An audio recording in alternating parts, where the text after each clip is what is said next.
She's alive. Hillary challenges election results. Clinton recount plan draws sore loser jibe from Team Trump. Hillary Clinton's campaign will participate in vote recounts of Wisconsin, Pennsylvania and Michigan if they take place, drawing a rebuke from Donald Trump's team that the Democrat is being a sore loser and part of a ridiculous effort. If Green Party candidate Jill Stein initiates recounts in those states as she intends, the Clinton campaign will participate in order to ensure the process proceeds in a manner that is fair to all sides, Clinton campaign lawyer Mark Elias said Saturday in a post on the blogging website Medium.com. He added that he doesn't expect the action to overturn Trump's election. Trump hit back, saying in a Saturday night tweet, "The Green Party scam to fill up their coffers by asking for impossible recounts is now being joined by the badly defeated and demoralized Democrats."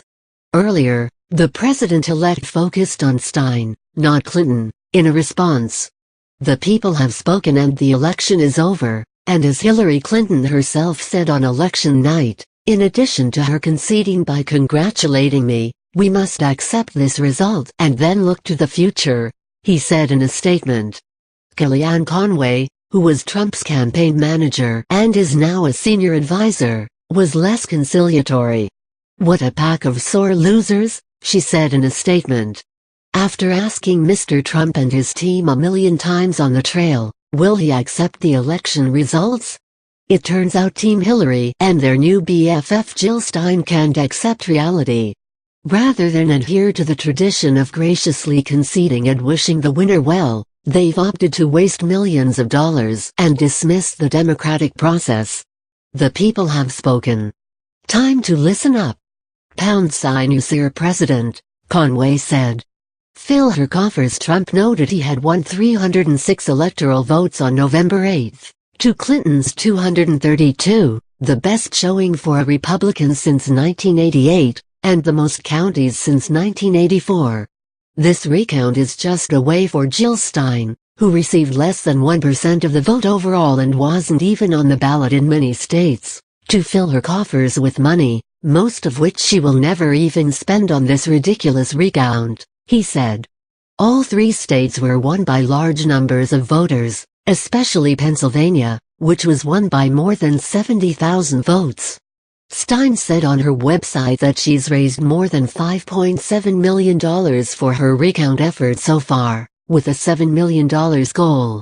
The funds already raised will cover costs in Wisconsin and Pennsylvania, she said.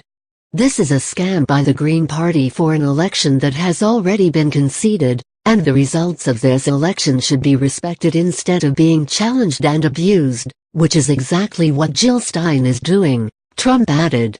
No actionable evidence. The Democrats' campaign didn't plan to initiate the recounts on its own because it hasn't found any actionable evidence of hacking or outside attempts to alter the voting technology, Elias wrote.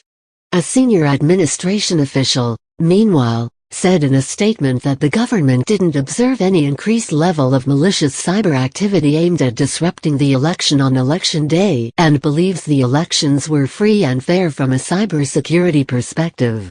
Elias also isn't expecting the recounts to erase what he said was a 107,000 combined vote margin separating the candidates in the three battleground states and overturning the election of Trump, who is due to be sworn in as president in January.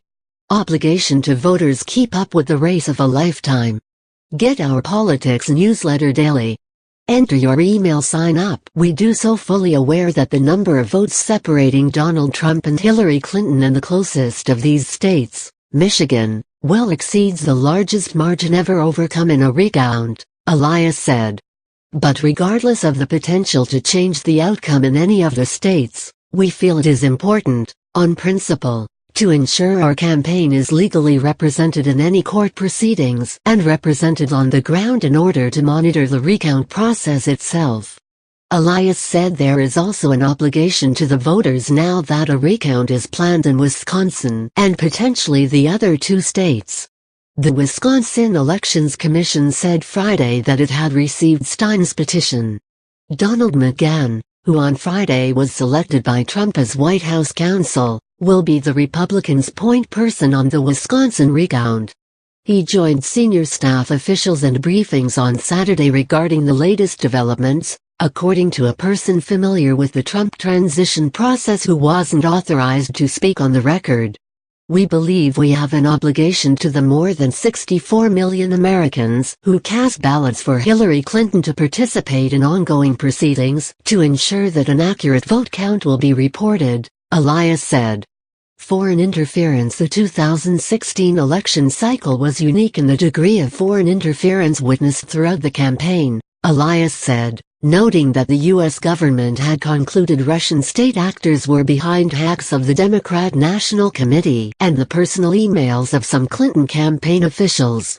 "We have quietly taken a number of steps in the last 2 weeks to rule in or out any possibility of outside interference in the vote tally in these critical battleground states," he said, including having data scientists and lawyers comb over the results, and monitoring and staffing post-election canvasses. The nonpartisan Cook Political Report shows Clinton ahead in the nationwide popular vote by about 2.2 million votes, 64.6 million to 62.4 million. In 13 swing states, Trump received almost 22.2 million votes to Clinton's 21.3 million.